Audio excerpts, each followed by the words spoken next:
Good morning, everybody. Peter Catalano here. Welcome to the interview. I have a really unique guest here today. This is really fun.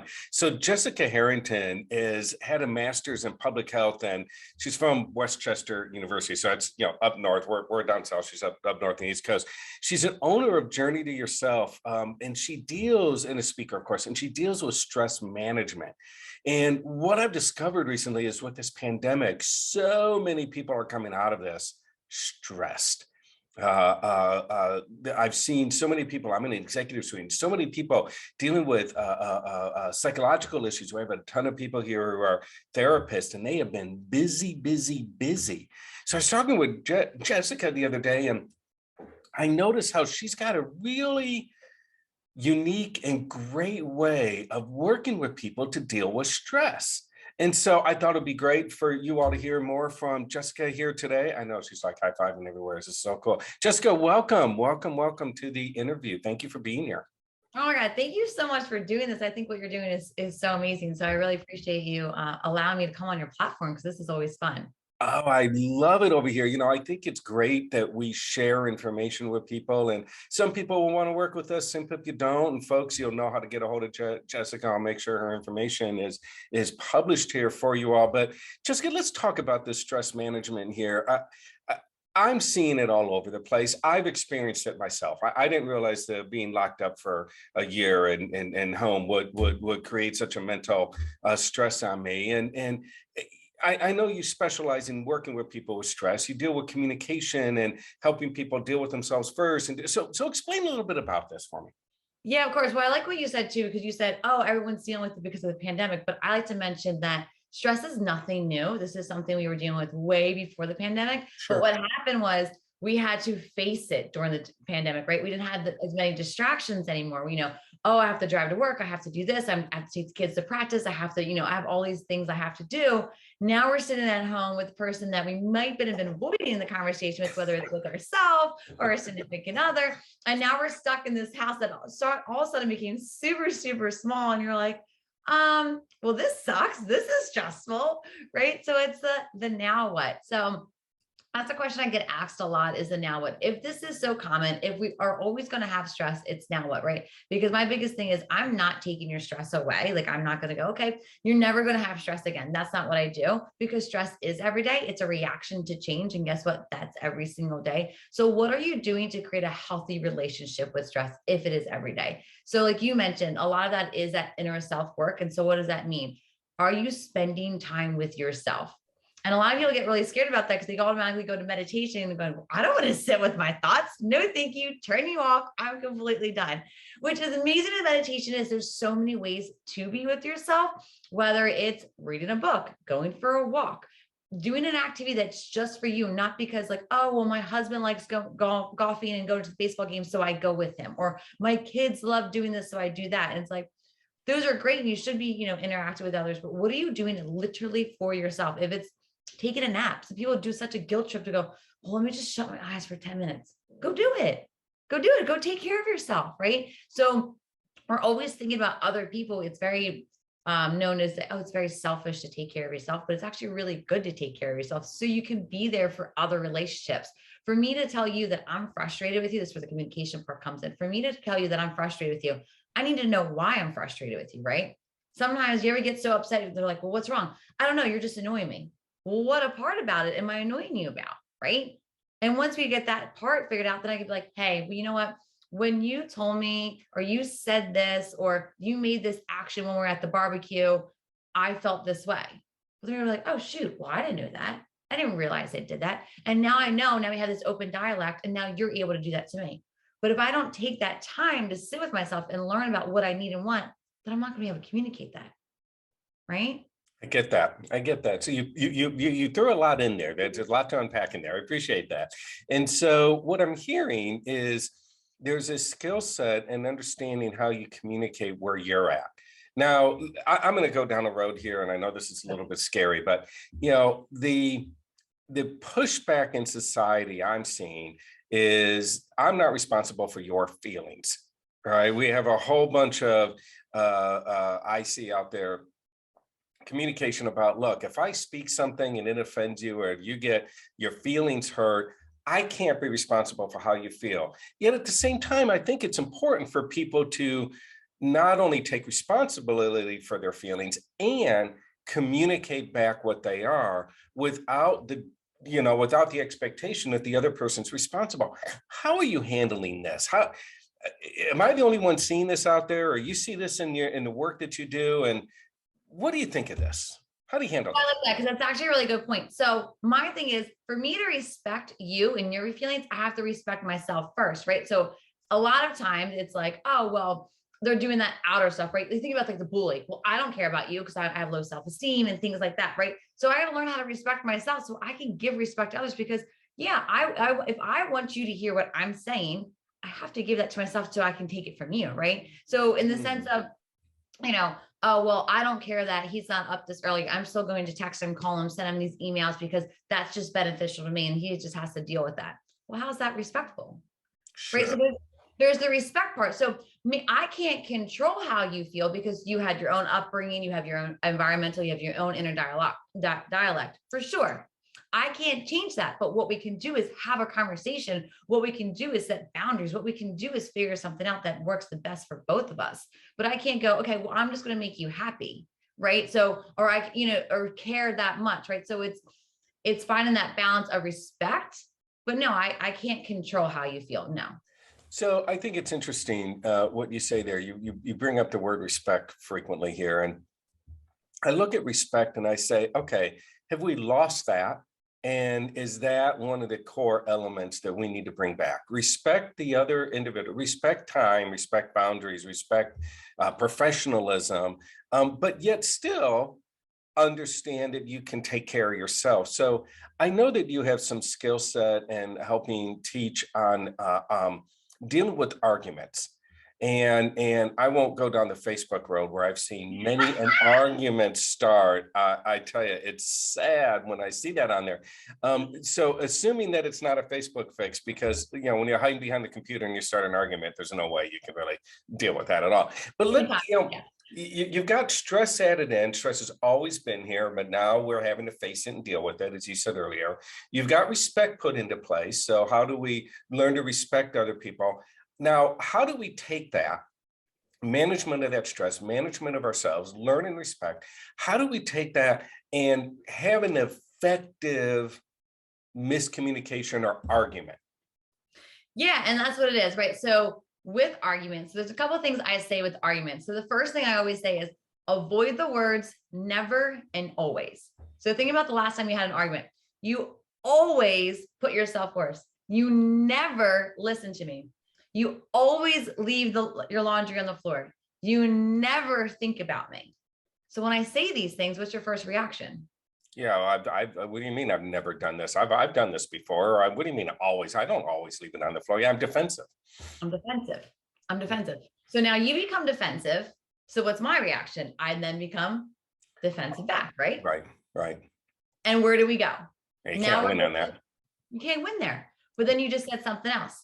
When we get in these arguments, are you in it to win the conversation or resolve the conversation? Oh, good point. Right? How many times now you're in defense mode and all of a sudden you have that one memory that's been in the back pocket, you've been waiting to let her know about, right? And you throw it on the table. Well, now she's crying. Now she's upset. We won the argument. Do you feel good after you win like something like that? Sure, no, no. No. And is that argument ever resolved now? Now we have the reaction of, I don't want to bring this up again because we'll just get an argument all over again. So what's the answer to that? So if we remove the words never and always, Yeah. So what do we're we moving, replace? right? So, okay. So I'm home. I come home and I'm just going to make a generic situation, right? Well, sure, sure. Come home, right? And I'm fresh and I call you. I'm like, hey, bring home some milk or bring home this. I need it for the recipe for tonight. I forgot it. You go, okay, sure. Now you drive home, you get home, and guess what? You forgot the ingredient. So instantly I want to yell at you and say, like, well, you never think about me. You always forget when I talk to you, right? Things like that. I can be like, hey, did you remember to get the sugar? Mhm. No, I didn't. How come you didn't get the sugar? oh, well, you know what? I got a phone call, from mom. She's in the hospital. She's really sick. And then the boss called and then the client called. And now all of a sudden I'm in the driveway and I didn't even realize it. Oh, shoot. Well, that's a lot. I didn't know that.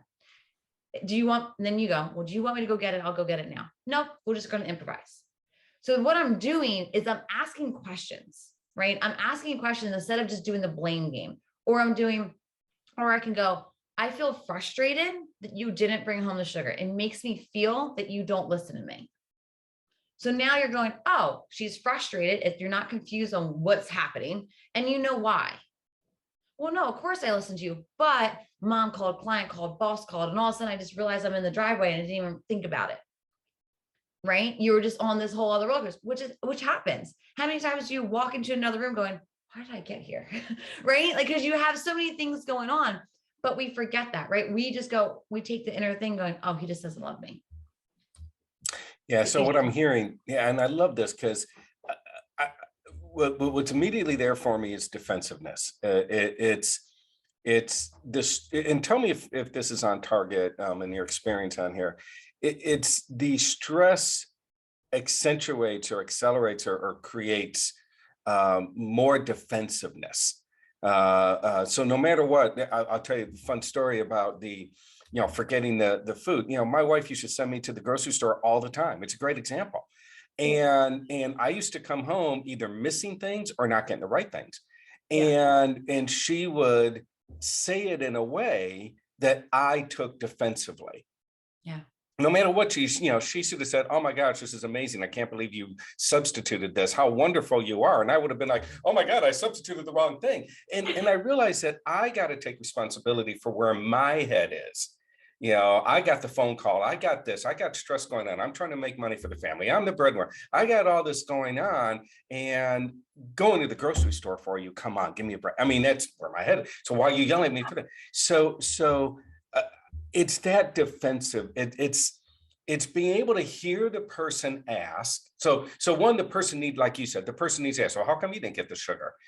Well, I just got a bunch of phone calls, right? And so one, for her to ask, two, for me to not, no matter where my head is, not take it in such a fashion, and that takes a skill set. Do you have any tips or tricks to help us? I remember years ago, I used to have these bands, right? You slap yourself with the rubber band or whatever, right?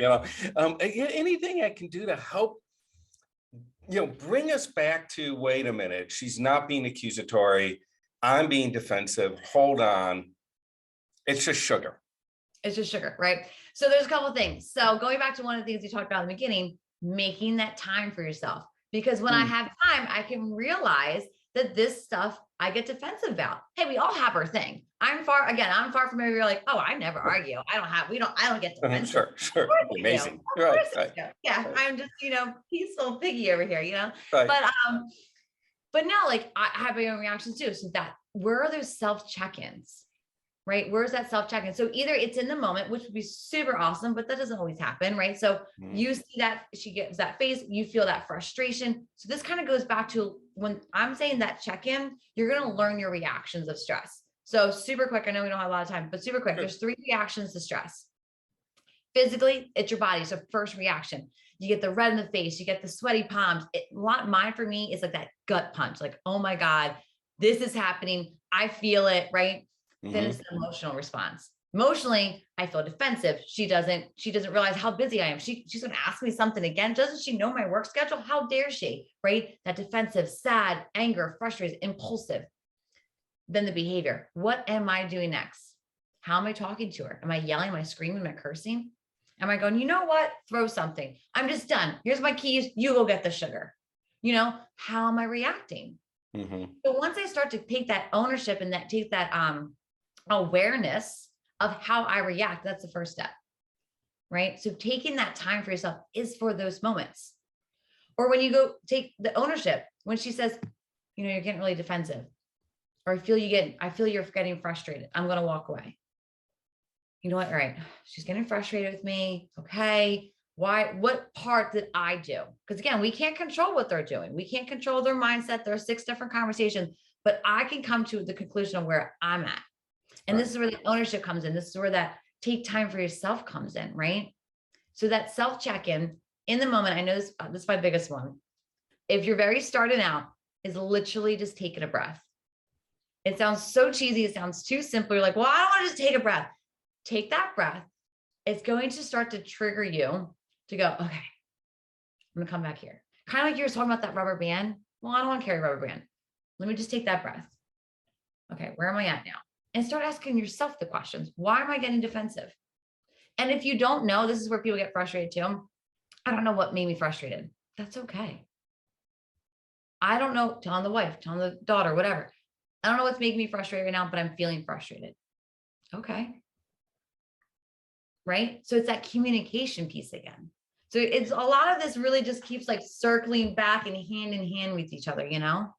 So, and we have to kind of wrap up a little bit here, but I hope you come back and we do some more of this and dive a little deeper here. So what I'm hearing is checking in with yourself. So there's a couple of things that hit me here. You've got to be willing to do the work. You've got to be willing to do it. And for me, I've learned that the foundation of the willingness to do the work is the commitment to the core values, as I call it. In the financial planning arena, I look at align money to core values. And what that means to me is what Roy Disney once said: if your values are clear, your decisions are easy. So as you're talking here today, I keep reminding myself, what are my core values? What am I really about? Yeah. And constantly represent myself to why I'm really here, to move on Maslow's hierarchy of needs, to move beyond taking care of others and move into the self-actualization. That be okay was saying, wait a minute, my goal is to get up here. So I'm not going to take it defensively. I'm going to take the breath, as you say. I'm going to understand her point of view and see that maybe she's just as frustrated with the kids screaming at her all day, or whatever the case may be. Okay, yeah. And take that, slow down, and remind yourself, what's your commitment? What's your commitment to yourself? At first, when we've talked before and I read some of your material, at first I was like, wait a minute, me, why me? I should be taking care of everybody else. But it's the old, if we lose compression, we lose oxygen, put the mask on yourself first. Take a breath, get yourself centered, maybe walk away for a minute, come back. Yeah. Get re-presence to what your commitment is, and then you can have a reasonable conversation from there. And just again, I know, so really quick on your point of like breathing the mask. Another point is just in the sense of, you ever have a good dinner conversation, everybody's sitting at the dinner, you're so excited, you're going to have dinner with everybody. Finally, it's the rarest moment, but you can't be present because you have 600 things going on in your mind. Your kid's telling you about their day and you're like, oh, shoot, what did you say? How was, right? Or you're at the soccer game and the kid makes the goal, and because you don't have your phone out, but mentally you're everywhere else. So just remembering, it's not just about the argument. It's not just about the communication. Having those self-check-in moments are so you can be present in the little moments that mean most to you. Excellent. I love that. Jessica, this is so wonderful. What great information. I hope people eat this up and share with all their friends.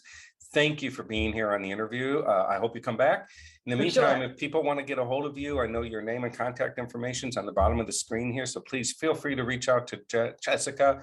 Want to get tips and tricks and learn how to deal with stress and how to deal with communication and how to have arguments where everybody is resolving them to their own satisfaction. You're not winning the argument. This is great stuff, Jessica. Thank you so very much for making a difference in people's lives. Thank you so much for having me. This means a lot. Thank you.